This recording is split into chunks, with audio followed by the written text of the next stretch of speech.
Students, so today we'll take the lecture of an operating system. Start करने से पहले मैं कुछ चीज़ें आपको बता देता हूँ regarding the marks distribution at the book name and the author name.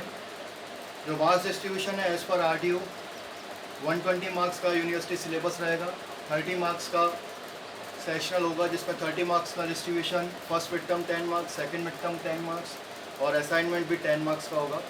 This assignment depends upon मी कि वो क्विज होगा या क्या होगा.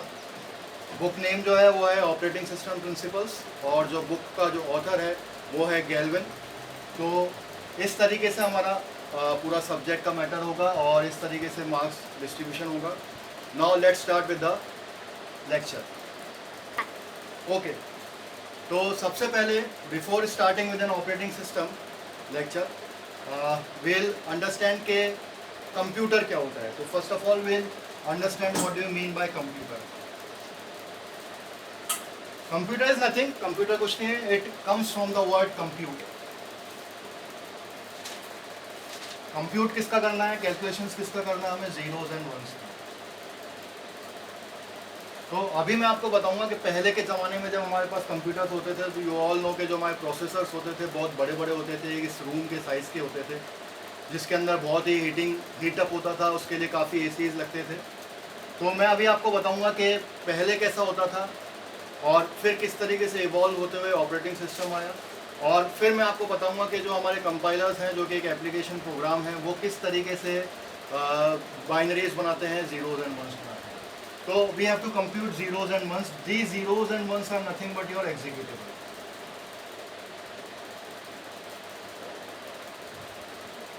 तो स्टार्टिंग में जब कंप्यूटर्स आए तो वो बने थे जीरोज एंड वंस में. तो सबसे पहले जीरोज एंड वंस का होता था. लेट सपोज अगर मैं लिखता हूँ C equals to A+B, that means कि अगर मान लीजिए 4-बिट प्रोसेसर है मेरा तो वो हो जाएगा 1011 let suppose and 11110101 and 1010 and 1001. So let suppose C इसको रिप्रेजेंट करता है, जो हमारा इक्वल्स टू ऑपरेटर है वो इसको रिप्रेजेंट करता है, ए हमारा जो ऑपरेंड है वो इसको रिप्रेजेंट करेगा, जो हमारा ऑपरेटर है प्लस वो इसको रिप्रेजेंट करेगा, और जो दूसरा ऑपरेंड है बी वो इसको रिप्रेजेंट करेगा. So you can see that कि ये जो मेरी बिट स्ट्रिंग है इसको अगर मैं को कैलकुलेट करना होगा, इसको अगर मुझे प्रोसेस करना पड़ेगा तो इट टेक्स टाइम्स. तो पहले के ज़माने में इस तरीके से कैलकुलेशन होता था. तो इस ड्रॉबैक को रिमूव करने के लिए क्या हुआ, सिम्बल्स है.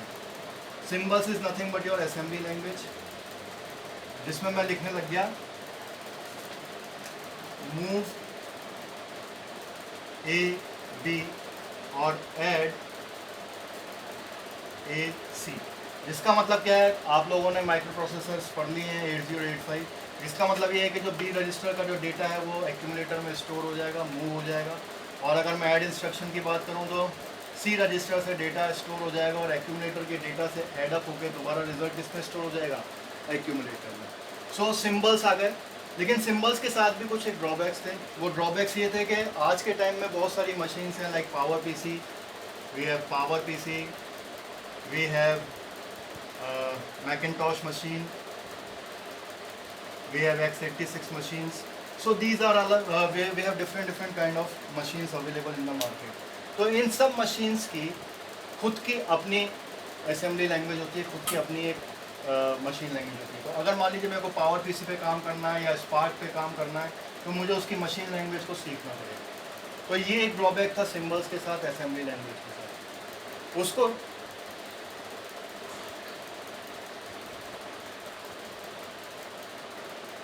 उसको रिमूव करने के लिए क्या हुआ, स्टेटमेंट्स आए. Statements are nothing but your high level language.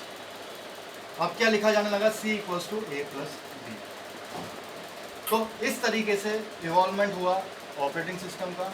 इस तरीके से कंप्यूटर्स ने इवॉल्व किया ऑपरेटिंग सिस्टम को, उसकी ज़रूरत पड़ी. अभी हम आगे देखेंगे what you mean by an operating system, why there is a need of operating system and what are the goals and the functions of an operating system. उससे पहले एक बार मैं फिर से आपको एक कंपाइलेशन प्रोसेस बता देता हूँ. अभी तो हम जीरोज एंड वंस से हाई लेवल पे आए थे, अब मैं बताता हूँ आपको हाई लेवल लैंग्वेज से जीरोज एंड वंस पे कैसे आए. So this is your compilation process. जब हम लिखते हैं hash include stdio.h, this hash is nothing, अगर मैं C लैंग्वेज की बात करूँ तो this hash is nothing but your pre processor. तो सबसे पहले क्या होता है, प्री प्रोसेसिंग होती है. उसके बाद कंपाइलेशन होता है। कंपाइलेशन के दौरान क्या होता है कि जो लाइब्रेरी फंक्शंस होते हैं वो कंपाइल होते हैं, वो उससे कनेक्ट हो जाते हैं। लेट सपोज अगर मैं stdio.h कर रहा हूँ तो this is standard input output header file. तो उसमें क्या होता है कि जो प्रिंट एफ और स्कैन एफ जो लाइब्रेरी फंक्शंस है वो ऑटोमेटिकली उसके साथ कनेक्ट हो जाते हैं। जैसे ही कंपाइलेशन होता है तो एक .obj फाइल क्रिएट होती है। .obj फाइल इज़ नथिंग, उसके बाद क्या होता है असेंबलर आता है, वो उसको कन्वर्ट करता है असेंबली लैंग्वेज को, और फिर उसके बाद लिंकर आता है। Linker and loader plays a very important role. Linker क्या करता है कि जो भी मेरे लॉजिकल एड्रेस होते हैं उसको फिजिकल एड्रेस पे कन्वर्ट करता है, और उसके बाद एग्जीक्यूटेबल जनरेट हो जाती है। एग्जीक्यूटेबल जनरेट होने के बाद लोडर जो होता है वो उसको लोड करता है। तो जैसे लोडर उसको लोड करेगा तो एग्जीक्यूशन स्टार्ट हो जाएगा। कभी भी आपने कोई भी अपन किसी भी एक सॉफ्टवेयर को इंस्टॉल करते हैं तो हमेशा आपने एक फाइल लिखी होगी setup.exe। This setup.exe is nothing but your executive. तो this is the thing, this is the just introduction, just a brief introduction of an operating system कि किस तरीके से इवॉल्व हुआ, क्या कंप्यूटर का मतलब होता है। अब मैं आपको आगे बताता हूँ कि किस तरीके से आगे का काम होता है, किस तरीके से ऑपरेटिंग सिस्टम होता है। Okay students, now we will understand what do you mean by an operating system. Operating system होता क्या है? ऑपरेटिंग सिस्टम एक इंटरफेस होता है between the hardware and the user, मतलब यूजर और हार्डवेयर के बीच में ऑपरेटिंग सिस्टम आता है। तो अब बात ये उठती है कि ऑपरेटिंग सिस्टम की ज़रूरत क्यों पड़ी, क्यों हम ऑपरेटिंग सिस्टम को यूज़ करते हैं। इससे एक बहुत छोटा सा एग्जांपल मैं आप लोगों को बताता हूँ कि लेट सपोज कि हम लोग आज कार चलाने जाते हैं या हम एक फ़ैन के स्विच को ऑन करते हैं, तो हमें सिर्फ फ़ैन के स्विच को ऑन करना पड़ता है, उसके अंदर की इंटरनल जो उसकी टेक्निकलिटी है उसके बारे में हमें नहीं पता होता है। ऐसे ही अगर मेरे को कार को स्टार्ट करना होता है तो आजकल पुश बटन्स होते हैं, तो हमने पुश बटन को स्टार्ट किया और अपने आप गाड़ी चालू हो जाती है। मुझे इसके इंटरनल वर्किंग के बारे में जानने की ज़रूरत नहीं होती। या अब मैं अगर ऑपरेटिंग सिस्टम प्रोस्पेक्ट में बात करूँ कि अगर मैं आपको ये बोलता हूँ कि मेरे को एक मूवी चला के दो just direct on the hardware, तो एक मूवी चलाने के लिए या फिर मेरे को एक गेम खेलना है, मुझे ऑपरेटिंग सिस्टम नहीं चाहिए, मुझे गेम खेलना है। अगर मैं direct as a user interact करूँगा हार्डवेयर से, तो गेम खेलने के लिए या मूवी देखने के लिए मुझे इनपुट आउटपुट डिवाइसेस की ज़रूरत पड़ेगी, रिसोर्सेज की ज़रूरत पड़ेगी। वो रिसोर्सेज क्या हो सकते हैं? वो रिसोर्सेज मेमोरी हो सकती है, वो रिसोर्सेज प्रोसेसर होता है, वो रिसोर्सेज मॉनिटर होता है। तो अगर मैं यूज़र को डायरेक्ट एक्सेस दे दूंगा हार्डवेयर को एक्सेस करने के लिए, तो बहुत ज़्यादा केओस हो जाएगा, बहुत ज़्यादा कॉम्प्लेक्सिटी बढ़ जाएगी। इस वजह से ऑपरेटिंग सिस्टम को बीच में लाया गया है। ऑपरेटिंग सिस्टम क्या करता है कि इट मैनेजेस द रिसोर्सेज।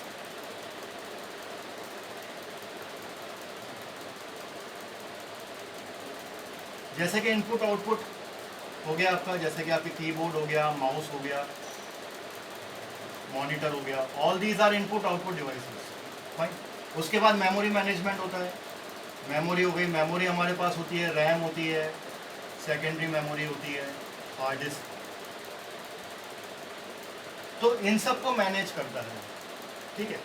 तो जब भी कोई प्रोग्राम, जब भी कोई यूज़र, जब भी कोई प्रोसेस इनिशिएट होता है, जब भी कोई चीज़ इनिशिएट करते हैं, हम एप्लीकेशन को ओपन करते हैं, तो सबसे पहले वो ऑपरेटिंग सिस्टम के पास जाके पूछती है। तो जो भी चीज़ चाहिए, जो भी रिसोर्सेज चाहिए, वो एप्लीकेशन सबसे पहले ऑपरेटिंग सिस्टम से पूछेगी। उसके बिना वो उसको डायरेक्ट एक्सेस हार्डवेयर को नहीं मिलता है। तो इस तरीके से ये काम होता है। तो basically operating system is a resource manager, it is a intermediate between the hardware and the user.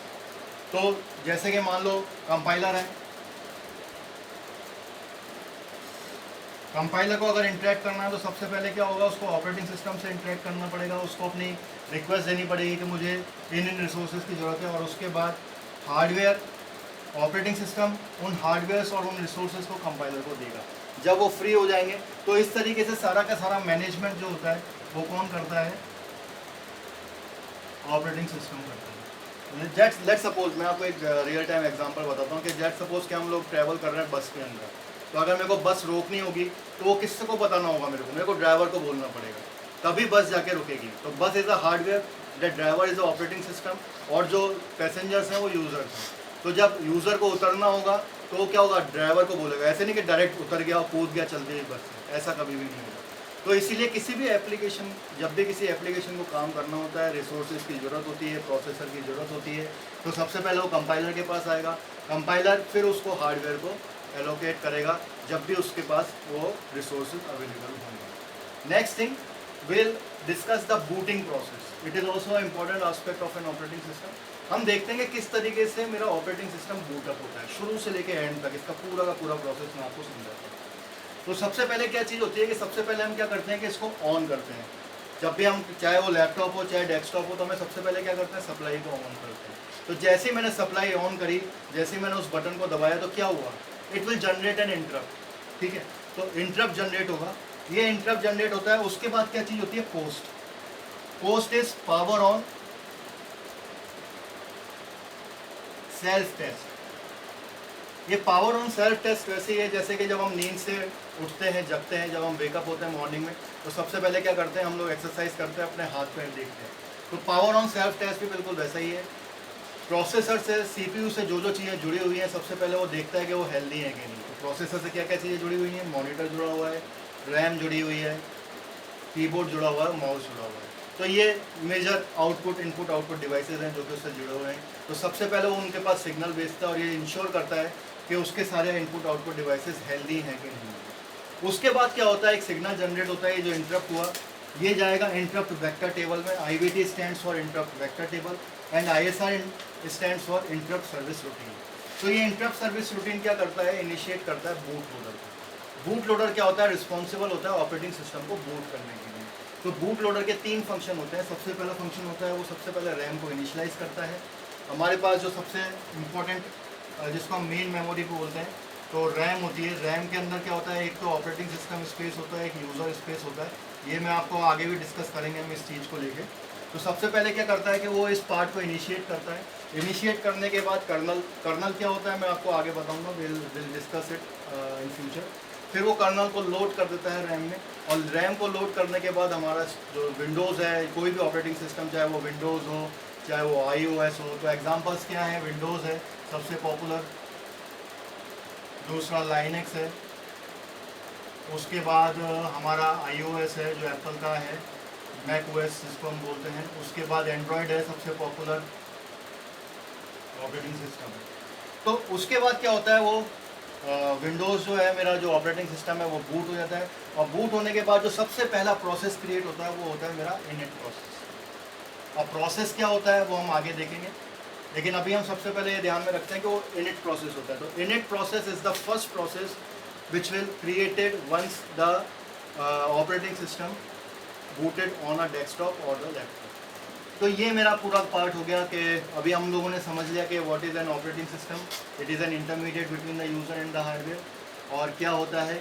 और उसके बाद हमने एग्जांपल्स देख लिया, और उसके बाद मैंने बूटिंग प्रोसेस देख लिया. इसके आगे हम आगे बढ़ेंगे, तो देखते हैं इसके आगे हमें और क्या क्या चीज़ें करनी है. Okay, now we will discuss the goal of an operating system and the function of an operating system. कई बार क्या होता है, स्टूडेंट्स कंफ्यूज हो जाते हैं कि गोल क्या है ऑपरेटिंग सिस्टम का और फंक्शन क्या है ऑपरेटिंग सिस्टम का. So students, the goal of an operating system is it has to be very convenient, it has to be very user friendly. इसके लिए मैं एक एग्जांपल देना चाहूँगा, लेकिन अब वो एग्जांपल इतना पॉपुलर नहीं रहा है. Let's suppose Linux versus Windows. Linux एक ऑपरेटिंग सिस्टम है, विंडोज़ एक ऑपरेटिंग सिस्टम है. लाइनक्स जो है वो यूनिक्स बेस्ड ऑपरेटिंग सिस्टम है, और जो विंडोज़ है वो डॉस बेस्ड ऑपरेटिंग सिस्टम है. लाइनक्स के अंदर क्या है कि लाइनक्स कभी भी हैंग नहीं होता, ये ऑपरेटिंग सिस्टम कभी भी हैंग नहीं होता, और ये वायरस फ्री है. इसके ऊपर कोई वायरस अटैक नहीं होता इस ऑपरेटिंग सिस्टम पर. लेकिन फिर भी आज की तारीख में अगर मैं बात करूँ एक कॉमन पीपल की, तो कॉमन कम्युनिटी के अंदर, कॉमन पीपल के अंदर सबसे पॉपुलर ऑपरेटिंग सिस्टम कौन सा है, विंडोज़ है. क्यों? Because Windows are very user friendly. Windows का जो वर्जन आ रहा है विंडोज 10, वो बहुत ही यूज़र फ्रेंडली है.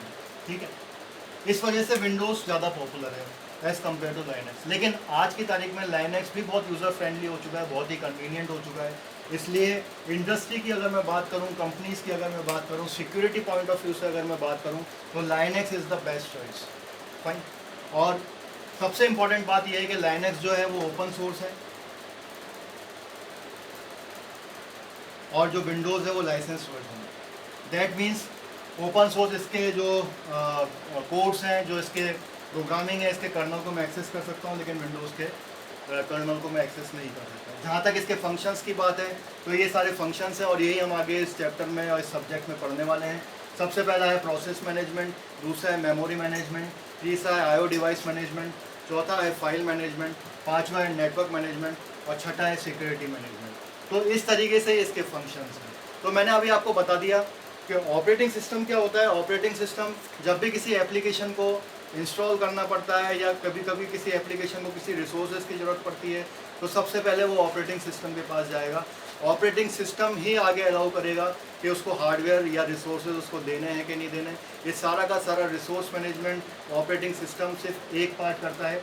इधर मैं ये बताना ज़रूर चाहूँगा कि जो ऑपरेटिंग सिस्टम होता है it is a system software, और जो हमारी एप्लीकेशंस होती हैं these are called as application software. अब ये दोनों क्या चीज़ होती हैं, it is other part of discussion. कभी हम फ्री होंगे तो इसके बारे में डिस्कस करेंगे। तो जो भी एप्लीकेशन सॉफ्टवेयर होगा उसको इंस्टॉल करना होगा या उसको कभी रिसोर्सेज की ज़रूरत होगी तो सबसे पहले किसके पास जाएगा, सिस्टम सॉफ्टवेयर के पास। और जो मेरा सिस्टम सॉफ्टवेयर क्या है वो है मेरा ऑपरेटिंग सिस्टम। इसलिए ऑपरेटिंग सिस्टम सबसे ज़्यादा इंपॉर्टेंट है। अब नेक्स्ट लेक्चर में, अभी तक यहीं इसी लेक्चर को हम ख़त्म करते हैं। नेक्स्ट लेक्चर में आपको मैं बताऊंगा कि ऑपरेटिंग सिस्टम वाकई में क्यों ज़रूरत पड़ी, उसकी एक बार हम हिस्ट्री देखेंगे, उसका एवोल्यूशन देखेंगे और फिर समझेंगे कि ऑपरेटिंग सिस्टम हमारे लिए क्यों ज़रूरी है। Thank you.